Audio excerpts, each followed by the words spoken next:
Hey yo, what's good? It's your boy Kurt, and today we have another reaction, no? So today mag-react tayo sa kanta ni OLG Zach and Baby Blood. Ang title nun is Slat, no? Yeah, this is a request reaction. This is the first time I think na makikinig ako sa kanta nila, no? Itong dalawang artist na to, no? So I'm really excited. Naririnig ko na sila.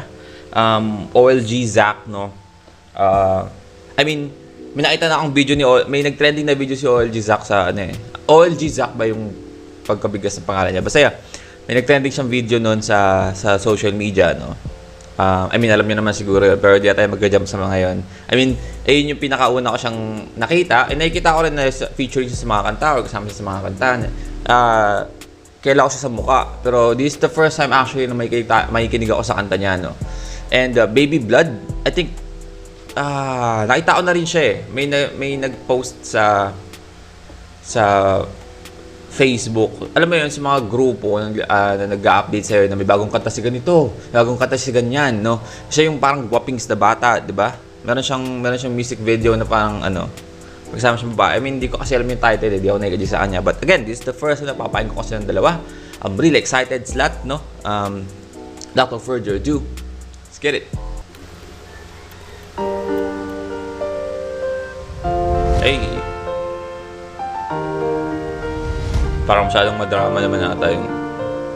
Hirap na hirap ako pero kinaya. Masabi ko lang na kaya ko kahit wala ka. Okay. Yo, Bevin got the sauce, bitch.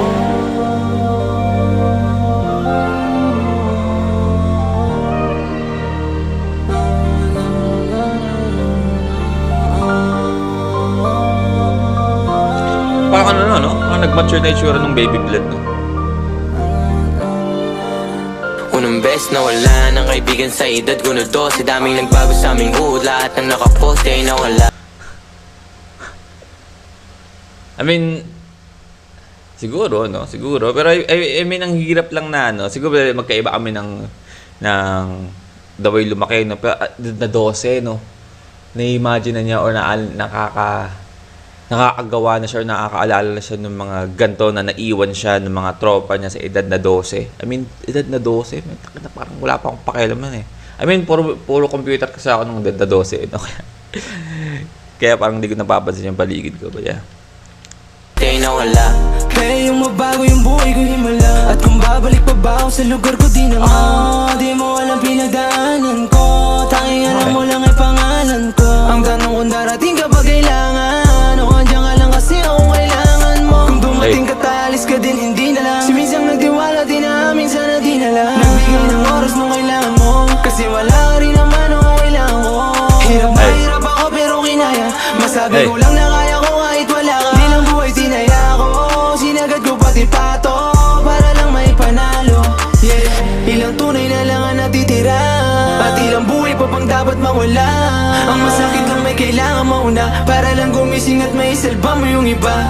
Nung umalis walang paalam. Malinaw na nakita ko pero di nakalaban. At kahit na malapit sa akin di ko mahawakan. Tanong ko lang kung bakit ganito ang kapalaran. Unang best na wala ng kaibigan sa edad ko na 12. Daming nagbago sa aming hood, lahat ng nakapost ay nawala. So basically, based sa pagkakaintindi ko, no? First, explain muna natin yung meaning ng slat. Isang slang word, no? Sino bang... sila Lil Uzi Vert ata yung unang gumamit ng word na to, no? Slat means parang tropa mo, no? Yung tropang dikit mo or like ride or die mo na tropa. Hindi yung parang relasyon. Relasyon din naman, yung pagiging tropang dikit, no? Pero parang ganun yung ibig sabihin yun nung salitang yun, no? So, nagulat lang ako bigla, no? Kasi parang na-pick ko yung yung pinaka-meaning nung kante, no? Kasi parang medyo hindi ko naintindihan yung sinabi ni Baby Blood yung una na sa edad kong 12, nawalan ako ng tropa, ng ganito. Akala ko nawalan lang nag-umalis, alam mo yun, nag-ibang bagong tropa. Kasi hindi ko mag-gets kasi nung time na yun sa edad kong ganun, hindi ako nakakana sa mga ganyang kadramahan or mga ganyang senaryo sa buhay. Kasi nga, siguro dahil depende yun kung paano ako lumaki. Pero, siyasabi na dito, or basically siyasabi nila dito, ewan ko ito yung magiging tema ng buong kanta, pero siyasabi nila dito sa first verse and chorus na, alam mo yun, tsaka lang silang mamumulat na magbago or umahon nung merong nawala na, no? No, tsaka lang nilang na-realize na kailangan nilang mag-grind or tigilan yung sabi nga niya, paposte-poste lang dyan sa gilid nung meron nang nawala sa streets, no? Kasi alam naman natin sa buhay sa street, di ba? Parang malaking kagubatan niya na maraming mga predator or syempre may mas malakas sa'yo or may mas mataas sa'yo na kahit gaano kakatapang or kahit gaano kasiga sa lugar na yan, sigurado may mas tataas pa sa'yo or may mas mataas pa or may mas makakataas pa sa food chain sa'yo, no? But yeah, so I mean, yun yung pinakalo nila, no? Tungkol sa kaibigan, na kaibigan, no? Slut. Yeah. Hindi yung slut na Himala. At kung babalik pa ba ako sa lugar ko, di naman di mo alam pinagdaanan ko. Tanging alam mo lang ay pangalan ko. Ang tanong kung darating ka pa kailangan o andyan ka lang kasi akong kailangan mo. Oo, madaming kasalanang nagawa, pero di naman lahat ng ginawa kong masama. Minsan lang kinailangan para merong mahuya. Sa kalsada gutom lang din kasi kapag naiyak. Kaya tinago, galaw binago. Wala nang pake kung kagalitan pa ng tao. Basta makaraos, kahit igapos ako, wala nang balak manatili sa kahapon. Hindi na babalik, kung saan ang galing di nahalik. Pag natatalo mas nasasabik, salamat kung may tatapik. Kahit wala naman ay papanik, basta handa ako sa Kadali niya na yun, no? Pag natatalo, lalong nasasabik. Yun yung sa magandang mentality na dapat meron tayo, no? I mean, mahirap din talaga, totoo lang. Kahit ako, nahihirapan ako pag natatalo, parang ang daling ma-discourage, no? Mas masarap ma-discourage na lang kasi nakawalang gana kaysa bumawi ulit or bumangon. Pero napakaganda mentality niya. kapalit. Di na panahon na sasangayin ang lahat. Mga hirap natin ginawa ay merong matapat. Lagi masama para pumuti lang at umangat. Kaibigan na saan ka man, salamat sa lahat. Unang best na wala ng kaibigan sa edad ko na 12. Daming nagbago sa aming hood, lahat ng nakaposte ay nawala. Kaya yung magbago yung buhay ko, himala. At kung babalik pa ba ako sa lugar ko, di naman di mo alam pinagdaanan ko. Tanging alam mo lang ay pangalan ko. Ang tanong kung darating ka pa kailangan o andyan ka lang kasi akong kailangan mo. Di mo alam pinagdaanan ko. Tanging alam mo lang ay pangalan ko.